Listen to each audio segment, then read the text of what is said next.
Yo guys, meron palang hidden game si G-Connect V5. Punta lang kayo dun sa About G-Connect V5 sa settings. And then tap nyo 7 times yung G-Connect app.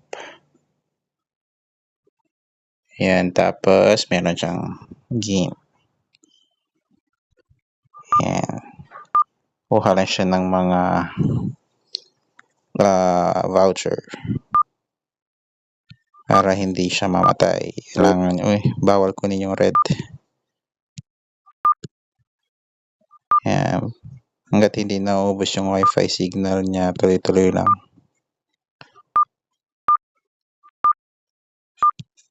Ayan. Yung red nababawasan pag yung red na voucher.